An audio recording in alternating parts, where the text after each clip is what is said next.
কিভাবে যে আমার দিনগুলো পার হচ্ছে সে কেবল আমিই জানি।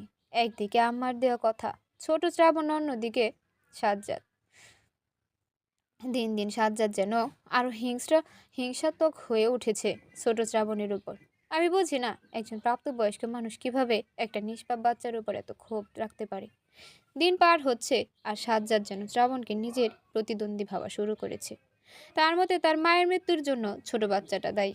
আমি যখনই প্রতিবাদ করি যে তার মাকে বড় ছেলে হয়ে সে নিজেই বা কি প্রতিদান দিয়েছে, তখনই সাজ্জাদ নিকৃষ্ট রাগ আমি দেখতে পাই। আমার মাঝে মাঝে অবাক লাগে কিভাবে আমি এমন একজন লোকের সাথে সংসার করব সারা জীবন। কিন্তু এই সংসার ছেড়ে আমি যাবোই বা কিভাবে? আমি যে আম্মাকে কথা দিয়েছি যে কোনো মূল্যে তার কলিজার টুকরো ছেলেটাকে আমি আগলে রাখবো। এভাবে দিন যাচ্ছিল। ছোট শ্রাবণ এখন 6 মাসের শিশু। বাবা এই বয়সে যেভাবে ছোট্ট বাচ্চার লালন পালনের ভার নিজের কাঁধে তুলে নিয়েছেন, আমি অবাক হয়ে দেখি।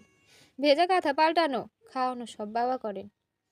সাজ্জাদ বাড়ি না থাকলে আমিও বাবাকে সাহায্য করি, কিন্তু বেশিরভাগ কাজই বাবাই করেন। আমি যে সাজ্জাদের রাগকে ভয় পাই তা নয়, তবে আবার রেগে যে এমন কুৎসিত ভাষায় ঝগড়া শুরু করে দেয়। আমি চাই না বাবা এই বয়সে ওসব কথা সহ্য করুক।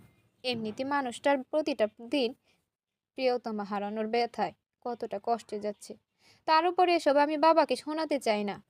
তাই সাজ্জাদ যতক্ষণ বাড়ি থাকে আমি আবার ঘরেই চুপ করে বসে থাকি। ও চলে গেলে আমি বাবাকে সাহায্য করি যতটুকু পারি।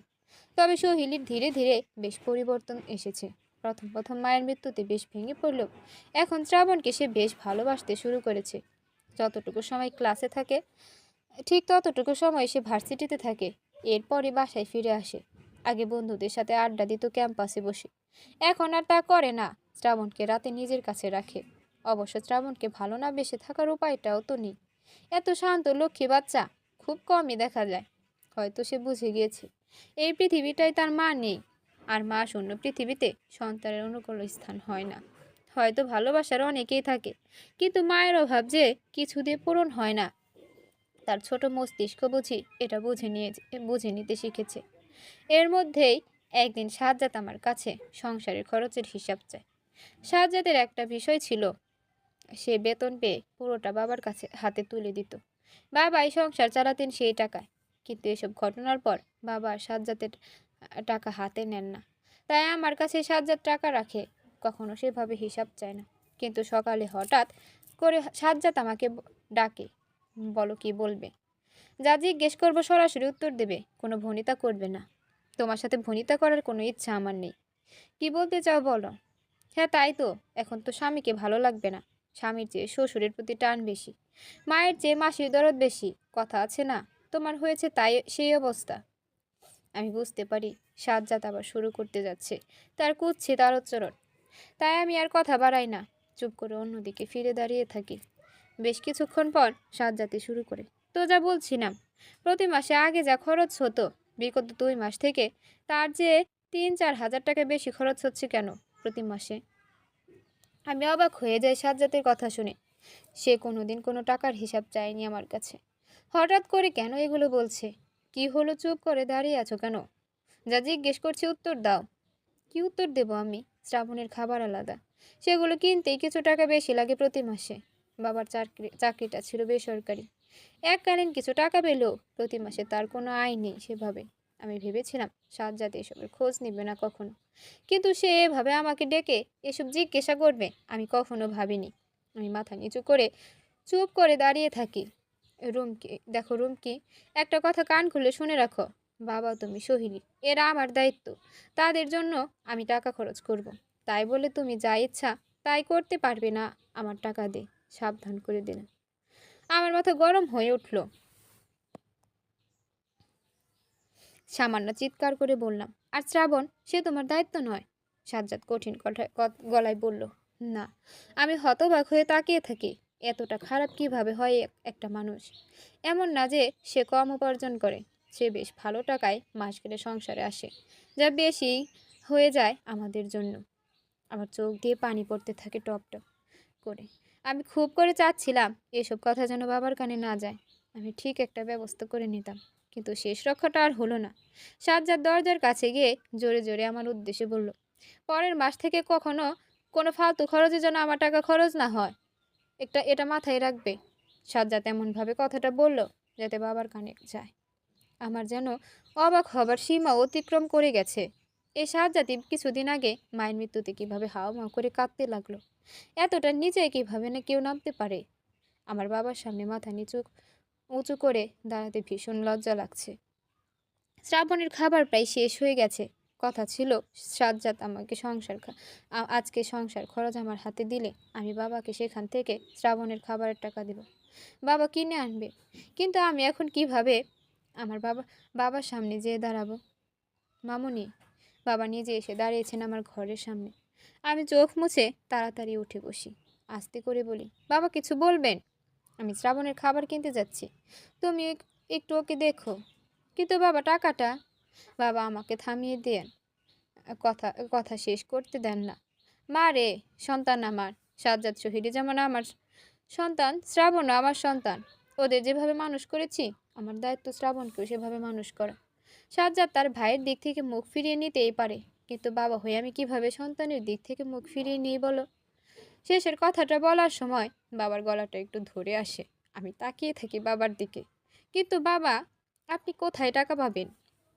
আল্লাহ একটা ব্যবস্থা করে দিবেন মা, ও তুমি ভেবো না। এই বলে বাবা চলে যাচ্ছিলেন। আমি পেছন থেকে তাকে ডাকলাম, বাবা একটু দাঁড়ান। বিয়ের আগে থেকেই টুকটাক ফ্রিল্যান্সিং কাজ করি আমি।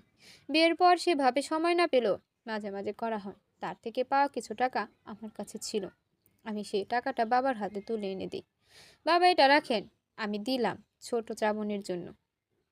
বাবা ব্যস্ত হয়ে বলেন, না না মামুনি, সাজ্জাতের 1 টাকাও আমি আমার শ্রাবণের জন্য খরচ করব না। বাবা, এটা সাজ্জাতের টাকা নয়, আমার টাকা। দয়া করে আমাকে কিছু করার সুযোগ দিন শ্রাবণের জন্য। না হলে যে আম্মাকে দেওয়া কথা আমি রাখতে পারবো না। আপনি না করবেন না বাবা।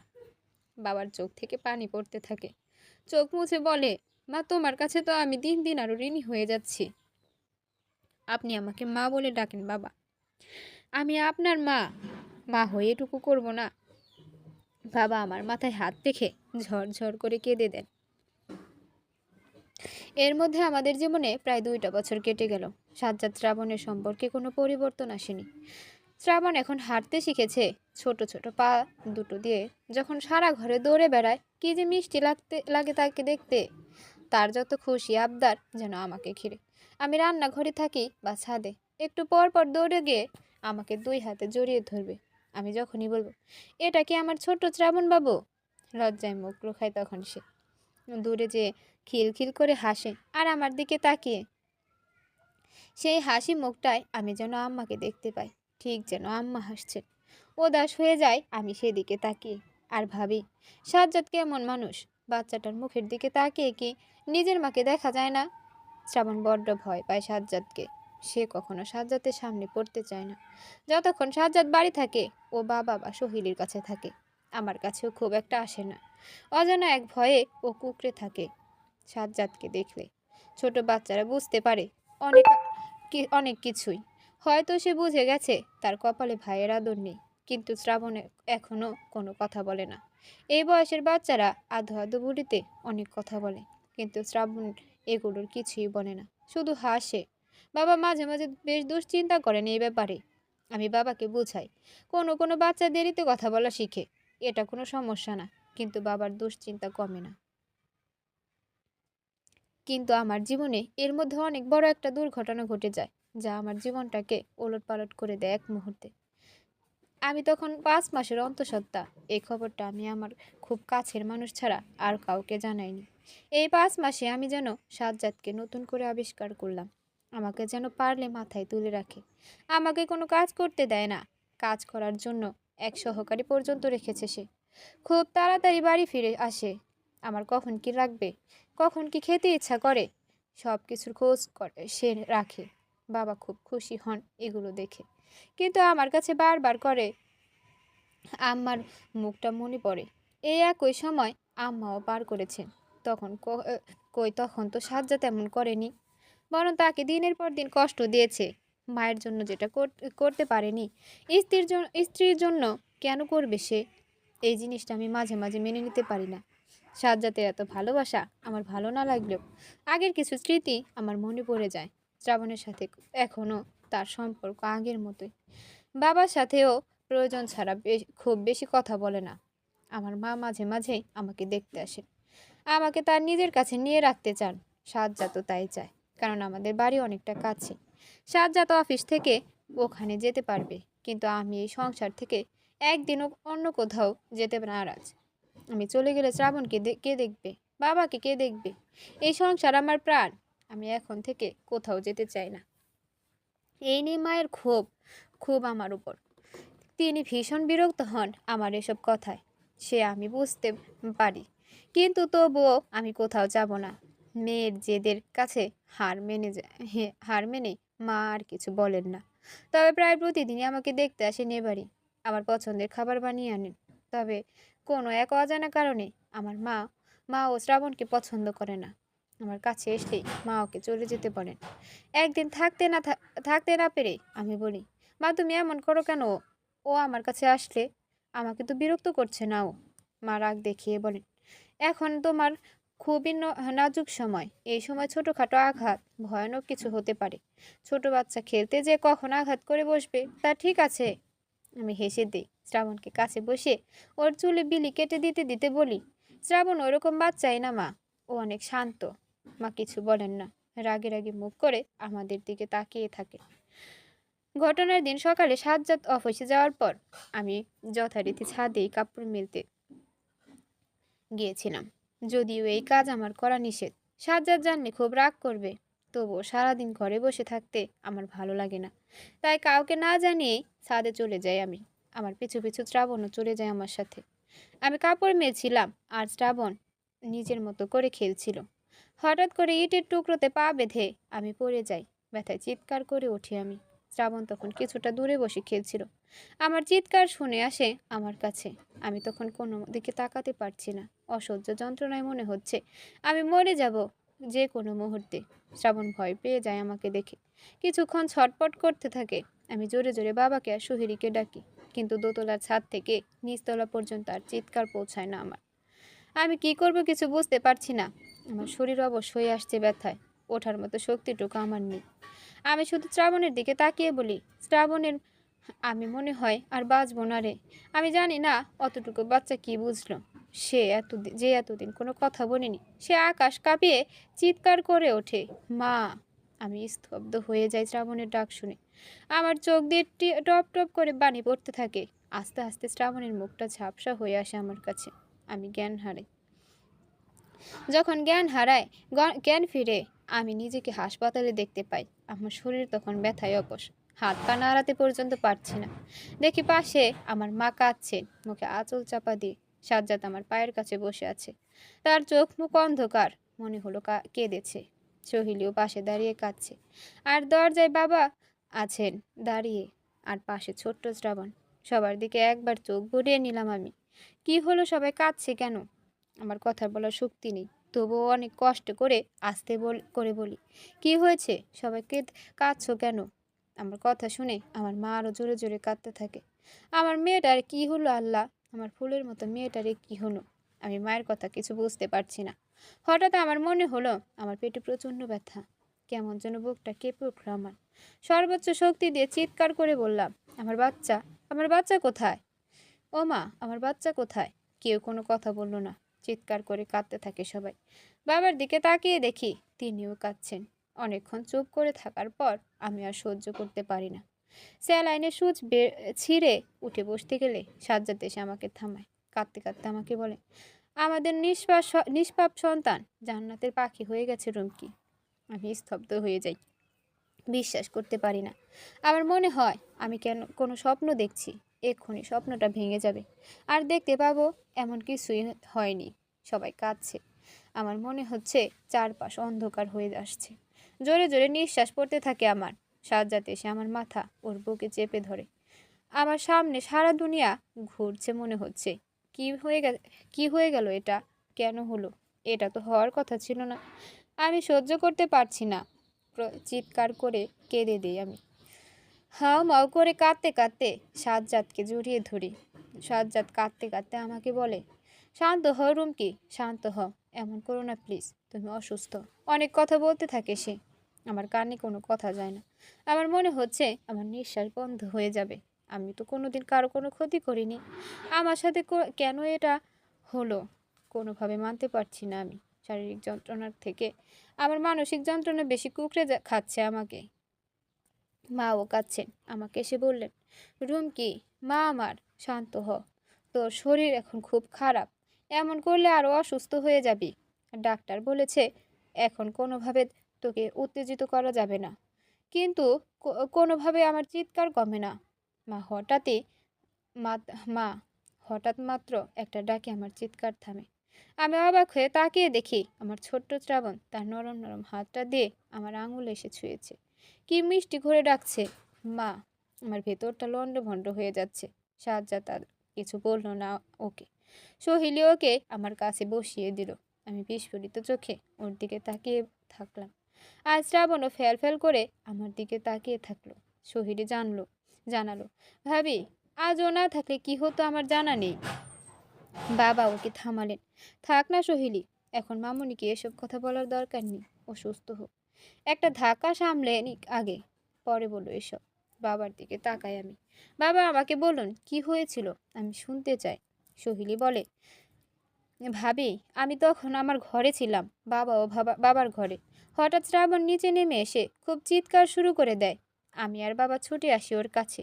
সব সময় এত শান্ত চুপচাপ ছেলেটা হঠাৎ এমন করছে কেন? আমরা ভাবলাম মনে হয় ও শরীর খারাপ করেছে। আমরা অস্থির হয়ে যাই। বাবা ওকে জিজ্ঞেস করেন অনেক কিছু। কোথাও খারাপ লাগছে, কি হয়েছে? ও কিচ্ছু বলতে পারে না। ও শুধু চিৎকার করতে থাকে আর আঙুল দিয়ে সিঁড়ির দিকে দেখায়। তাও কিছু বুঝতে পারি না। হঠাৎ করে শুনি ও বলছে মা মা, আর আঙুল দিয়ে ইশারা করছে ছাদের দিকে। আমরা তো স্তম্ভিত হয়ে যাই ওর মা ডাক শুনে। অনেকক্ষণ বুঝতে পারি না ও কি বলছে। হঠাৎ আমার মনে পড়ে, তুমি তো গিয়েছিলে ওকে নিয়ে ছাদে, তুমি এখনো কেন আসোনি? আমি আর বাবা এক ছুটে ছাদ চলে আসি। আর ওখানে তোমাকে অজ্ঞান অবস্থায় দেখতে পাই। বাবা সাথে সাথে তোমাকে উঠিয়ে নিয়ে আসেন, সিএনজি ডেকে আনেন, আর এরপর তোমাকে হাসপাতালে ভর্তি করা হয়। সোহেল একটু থামে, আবার হাত পা তখনও কাঁপছে। আমি শ্রাবণের দিকে তাকাই। ও এখনো আমার দিকে তাকিয়ে আছে মায়া মায়া চোখে। সহিলি আবার বলে, জানো ভাবি, ডাক্তার বলেছেন আর কিছুক্ষণ দেরি হলে তোমার প্রাণ নাশের আশঙ্কা পর্যন্ত ছিল।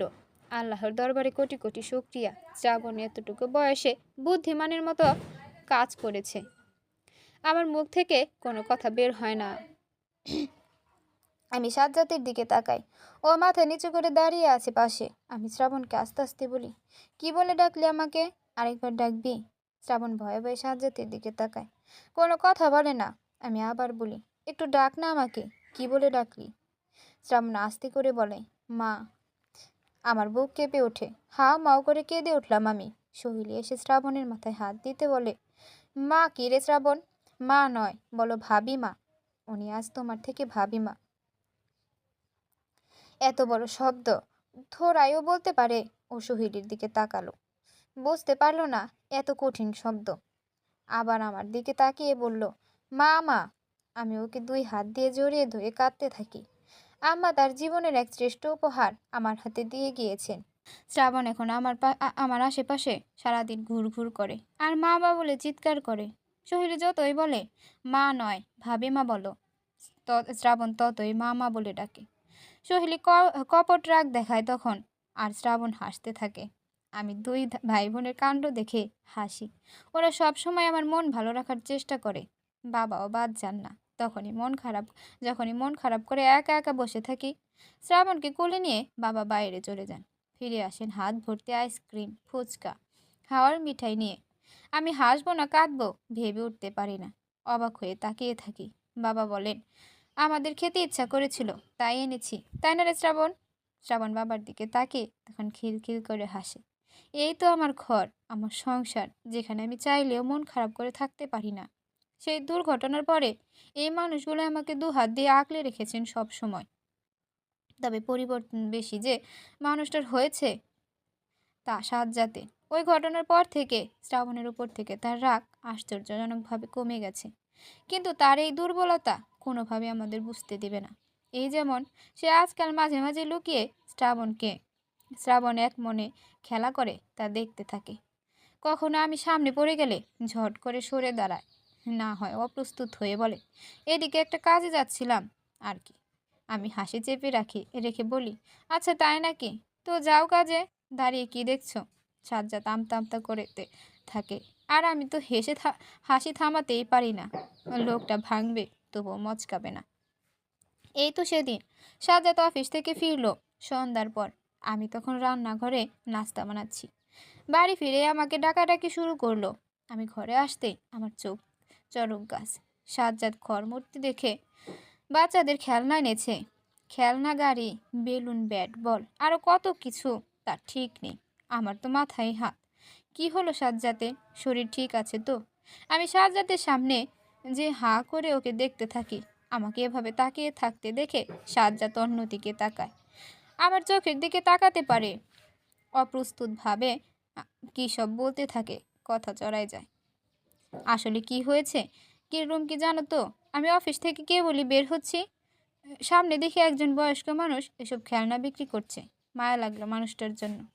কাছে এগিয়ে গেলাম। আমি কাছে যেতে লোকটা আমাকে বলল, সে নাকি কয়েকদিন ধরে খেতে পারে না। এই খেলনাগুলো না বিক্রি হলে তার ঘরের বাজারটাও হবে না। তাই ভাবলাম কিনে নিয়ে যাই আর কি, লোকটার একটু উপকার হোক। আর কিছুই না। তুমি যা ভাবছো তা না আসলে। আমি তো কোনোভাবে হাসি থামাতে পারি না। মুখ টিপে হাসতে হাসতে চোখে পানি চলে আসার উপক্রম। কোনো রকমে হাসি থামিয়ে বললাম, কি ভাবছি আমি? সাজ্জাদ ভ্যাবাচাকা খেয়ে আমার দিকে তাকালো। কোনো কথা বলতে না পেরে মাথা চুলকাতে লাগলো। ওর এই অবস্থা দেখে আমি আর পারলাম না, অট্ট হাসি শুরু করলাম। সাজ্জাদ রাগে রাগে মুখ করে আমার দিকে তাকালো, রাগ চেপে বলল, এত হাসির কি আছে বুঝলাম না তো। যা সত্যি তাই বললাম। আমি হাসতে হাসতেই বললাম, তা বেশ, আমাদের সামনের বাড়িটায় বেশ কিছু বাচ্চা আছে, ওদের দিয়ে আসি খেলনাগুলো। সাজ্জাদ চোখ গোল গোল করে আমার দিকে তাকালো, তাড়াহুড়ো করে বলল, আহা রুম কি বলো এসব? আমাদের বাড়িতেও তো বাচ্চা আছে, খামোকা সামনের বাড়ির বাচ্চাদের দিতে হবে কেন? আমি কিছু বলি না, এক দৃষ্টিতে সাজ্জাদের দিকে তাকিয়ে থাকি। সাজ্জাদ অন্যদিকে ফিরে বলে, না মানে বললাম আর কি। সেদিন দেখলাম খেলার কিছু না পেয়ে চেয়ার টেবিল ধরে টানাটানি করছে। এত শব্দ করে না ছেলেটা, আর কি বলবো। আমার তো মাথা ধরে গেল, তাই ভাবলাম খেলনাগুলো দিয়ে খেলুক, শব্দ তো আর হবে না। আচ্ছা বুঝলাম, তাহলে শ্রাবণকে নিয়ে আসি। ওর জন্য এনেছো, ওর হাতেই দাও, ও খুশি হবে। সাজ্জাদ এক লাফ দিয়ে আমার দিকে ঘুরে তাকায়, বলে, হ্যাঁ নিয়ে আসো ওকে, সমস্যা নেই। এরপর আমাকে মিট মিট করে হাসতে দেখে বলে, রুমকে একদম হাসবে না, খালি কথায় কথায় হাসবে। মাথার সমস্যা হয়ে গেছে তোমার, ডাক্তার দেখানো প্রয়োজন। যাও, ওকে আনতে হবে না, তুমি নিয়ে যাও খেলনাগুলো, ওকে নিয়ে আসো, ওকে নিয়ে দিয়ে আসো। আমি কোনো কথা না বলে হাসতে হাসতে ঘর থেকে বেরিয়ে যাই। এরপর সোহিলীর ঘরে ঘরে যেয়ে ওকে সব জানাই। ওর ও ওরও আমার মতো একই অবস্থা, কোনোভাবে হাসি থামে না। এরপর আমি আর সোহিলি মিলে একটা প্ল্যান করি। আমরা ঠিক করি শ্রাবণকে একা সাজ্জাদের কাছে রেখে আমরা চলে আসব। সামনে থাকবো না, কিন্তু দরজার বাইরে আড়ি পাতবো আর লুকিয়ে দেখব কি করে দুইজন। সোহিনী চিন্তিত মুখ করে বলে, কিন্তু ভাবি একটা সমস্যা আছে যে। আবার কি সমস্যা? শ্রাবণ তো ভাইয়াকে ভয় পায়, ভাইয়ার আশেপাশে থাকতে চায় না। ও কি ভাইয়ার সাথে একা থাকতে চাইবে? আমি সোহিনীর কাঁধে হাত রাখি, একটু হেসে বলি, সোহিনী বাচ্চারা খুব ভালো করে বুঝতে পারে কে ওদের ভালোবাসে আর কে বাসে না। তাই যখন সাজ্জাদ শ্রাবণের উপর রেগেছিল, শ্রাবণ ওকে ভয় পেত। কিন্তু এখন আমার মন বলছে শ্রাবণ সাজ্জাদকে ভয় পাবে না, কারণ সাজ্জাদের ভেতর শ্রাবণের জন্য অদ্ভুত এক মায়া আমি দেখতে পাচ্ছি। এই মায়ের নাম কি জানো? সোহিলী আস্তে করে বলে, কি নাম ভাবি? সোহিলী সহি আমি সোহিলীর দিকে তাকিয়ে বলি, রক্তের টান। সোহিলী কান্না ভেজা চোখে আমার দিকে তাকিয়ে থাকে। বাবার ঘরে যেয়ে দেখি বাবা খাটে শুয়ে গল্পের বই পড়ছেন, আর শ্রাবণ বাবার পাশে বসে এক মনে খাতায় কিসব আঁকিবুকি করছে। আমি একটু উকি দিয়ে তাকাই ওর খাতার দিকে। সেদিকে তাকাতেই আমার চোখ পেয়ে কয়েক ফোঁটা নোনা পানি ঝরে বসে। আমার কান্না দেখে সোহিলী দৌড়ে আসে, চিৎকার করে বলে, কি ব্যাপার ভাবি, কাঁদছো কেন তুমি? সোহেলের চিৎকার শুনে বাবা গল্পের বই থেকে মুখ তুলে তাকান। তিনিও অস্থির হয়ে যান, ছুটে আসেন আমার দিকে। কি ব্যাপার মামুনি, কি হয়েছে তোমার, কাঁদছো কেন? সাজ্জাদ কিছু বলেছে? আমি মুখে কিছু বলতে পারি না। হাত উঁচু করে শ্রাবণের খাতার দিকে দেখাই ওদের। বাবা সেদিকে তাকিয়ে খাতাটা হাতে তুলে নেন। সহিলি আর বাবার চোখেও পানি ততক্ষণে। খাতায় শ্রাবণ নিজেকে এঁকেছে। তার দুই পাশে দুইজন মহিলা, একজন শাড়ি পরা, অন্যজন সালোয়ার কামিজ। আমি শাড়ি পরি আর সহিলি সালোয়ার কামিজ। বুঝলাম আমাদের এঁকেছে। আমাদের পেছনে এঁকেছে বাবাকে পাঞ্জাবি পরা। একটু দূরে শার্ট প্যান্টে একজনকে এঁকেছে, যার দিকে শ্রাবণ তাকিয়ে আছে। আমি বুঝলাম ওটা সাজ্জাদ, কিন্তু ছবির সাজ্জাদ অন্যদিকে তাকানো। বাচ্চা মানুষের আনাড়ি হাতের আঁকা, কিন্তু কি অদ্ভুতভাবে বাড়ির সব কিছু এক ছবিতে এঁকে ফেলেছে। আমি শ্রাবণকে দুই হাতে জড়িয়ে ধরে শব্দ করে কাঁদতে থাকি। আমার কান্না শুনে সাজ্জাদ ছুটে আসে এ ঘরে। অস্থির হয়ে জিজ্ঞেস করে, কি ব্যাপার রুমকি, এভাবে কাঁদছো কেন? আমি উত্তর দিই না। সাজ্জাদ, সহিলি আর বাবার কাছে যায়। কেউ উত্তর দিতে পারে না, সবার চোখে পানি। সাজ্জাদ এবার ছুটে শ্রাবণের কাছে আসে। আমার কাছ থেকে ছুটিয়ে নিয়ে শ্রাবণকে বুকে চেপে ধরে চিৎকার করে বলে, কি হয়েছে তোর? আমাকে বল। আমি আর তোকে বকা দিব না কখনো, আর রাগ করবো না। শুধু বল তোর কোথায় কষ্ট হচ্ছে। শ্রাবণ সাজ্জাদের এই রূপের সাথে পরিচিত না, আরও বুঝতে পারছে না সাজ্জাদ হঠাৎ এমন কেন করছে। সে ফ্যাল ফ্যাল করে তাকিয়ে থাকে আমাদের দিকে। আমরাও অবাক হয়ে তাকিয়ে আছি সাজ্জাদের দিকে। সবচেয়ে বেশি অবাক বাবা। তিনি আস্তে করে যেয়ে পেছন থেকে সাজ্জাদের কাঁধে হাত রাখলেন। সাজ্জাদ পেছন ঘুরে বাবাকে বলে, বাবা তোমরা কাঁদছিলে কেন? কি হয়েছে শ্রাবণের? ওর কি শরীরটা খারাপ? আমি এখনই ওকে ডাক্তারের কাছে নিয়ে যাব। বাবা পাঞ্জাবির কোনায় চোখ মুছে বলেন, শান্ত হও সাজ্জাদ, শ্রাবণের কিছু হয়নি, ও ভালো হয়ে আছে। সাজ্জাদ এবার আমার দিকে তাকিয়ে বলল, তাহলে এভাবে পাগলের মতো কাঁদছিলে কেন? ওকে জড়িয়ে রুমকি। তোমার মাথা আসলে খারাপ হয়ে গেছে। কখন কাঁদো কখন হাসো, কোনো ঠিক নেই। কান্নার মধ্যেও তোমার হাসি পেল। আমি বুঝতে পারছি সাজ্জাদ অপ্রস্তুত হয়ে পড়েছে। তার দুর্বলতা আমরা বুঝতে পেরেছি বলে তার মেজাজ চড়ে যাচ্ছে। আমি শ্রাবণের খাতাটা সাজ্জাদের হাতে তুলে দিলাম। সাজ্জাদ খাতাটা হাতে নিয়ে এক মনে তাকিয়ে আছে সেদিকে। আমি, বাবার, সহিলি তাকিয়ে আছি সাজ্জাদের দিকে। আর শ্রাবণ তো কিছু বুঝতেই পারছে না। ভয়ে ভয়ে এসে আমার আঁচলের তলায় লুকিয়ে পড়েছে। সাজ্জাদ হঠাৎ খাতাটা রেখে শ্রাবণকে আর আঁচলের তলা থেকে বাইরে এনে তার সামনে এনে নিজে হাঁটু গেড়ে বসে পড়ে। শ্রাবণ অন্য সময় সাজ্জাদকে ভীষণ ভয় পায়, কিন্তু আজ সে সাজ্জাদের সামনে দাঁড়িয়ে একটুও ভয় পাচ্ছে না। শুধু অবাক হয়ে ফ্যাল ফ্যাল করে তাকিয়ে থাকে সাজ্জাদের দিকে। সাজ্জাদ শ্রাবণের মুখটা দুই হাত দিয়ে আলতো করে ধরে। তার চোখে অঝরে পানি। আস্তে করে বলে, শুধু ভাবিমাকে ডাকলে হবে? আমি ভালো না রে, তাই না? ভাইজান বলে একটু ডাকবি রে আমাকে? একবার ডাক। শ্রাবণ একবার আমার দিকে তাকায়, একবার বাবার দিকে তাকায়। ভাইজান আবার কি? এত কঠিন শব্দ সে কোনোদিন শুনেনি। সাজ্জাদ অসহিষ্ণু হয়ে আমাকে আবার বলে, কিরে শ্রাবণ, রাগ করে থাকবি? একটু ডাকবি না আমাকে? এই যে দেখ আমি কান ধরে বসলাম তোর সামনে, একটু ডাক না আমাকে। আমি আর সহিলি ক্রমাগত কাঁদছি। আমাদের সবাইকে অবাক করে দিয়ে শ্রাবণ সাজ্জাদের দিকে তাকিয়ে ফিক করে হেসে দেয়। সেই টোল পড়া হাসি, একদম যেন আম্মার হাসি। সাজ্জাদ এক দৃষ্টিতে সেদিকে তাকিয়ে থাকে। হয়তো মায়ের মুখটা ভেসে উঠেছে সামনে। নিজেকে আর সামলাতে পারে না। শ্রাবণকে বুকে জড়িয়ে হাও মাও করে কেঁদে দেয় সে। শ্রাবণ কাঁদলে বাবা যেমন হাতের উল্টো পিঠ দিয়ে তার চোখের পানি মুছে দেয়, ঠিক তেমনি ছোট শ্রাবণ সাজ্জাদের চোখের পানি মুছে দিয়ে হাসি হাসি চোখ করে তার দিকে তাকালো। সহিলি ছুটে এসে দুই ভাগে জড়িয়ে কাঁদতে থাকে। আমি চোখ মুছে অন্যদিকে তাকাই। এই সুখের দৃশ্য বেশিক্ষণ দেখা যায় না। বুকের মধ্যে ব্যথা করে। আস্তে আস্তে হেঁটে বাবার কাছে এসে দাঁড়াই আমি। বাবা বললেন, আমার চোখে কি যেন পড়েছে মামনি, বুঝলে? আমি শুধু পানি পড়ে যাচ্ছে। তুমি একটু থাকো ওদের কাছে, আমি যাই। আমাকে কিছু বলার সুযোগ না দিয়ে বাবা বেরিয়েই গেলেন। তার ঘরে যে তারার মেলা আজ বসেছে। এই দৃশ্য দেখে তিনি নিজেকে সামলাতে পারছেন না। আমি তাকে আর ডাকি না। আজ সে কাঁদুক, অনেক দিনের কষ্টকে চোখের পানির মধ্যে দিয়ে বের করে দিক। আমি একটা দীর্ঘশ্বাস ফেলে ওদের দিকে তাকিয়ে থাকি। মনে হচ্ছে অনেক দূর থেকে আম্মা মুচকি মুচকি হাসছেন আমাদের দিকে তাকিয়ে। তার ছোট্ট নীরে আজ চাঁদের হাট বসেছে। কিন্তু শুধু তিন নেই আমাদের মাঝে।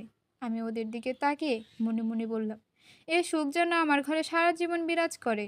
তোমরা সারা জীবন এভাবেই থেকো, একটু পাল্টে যেও না।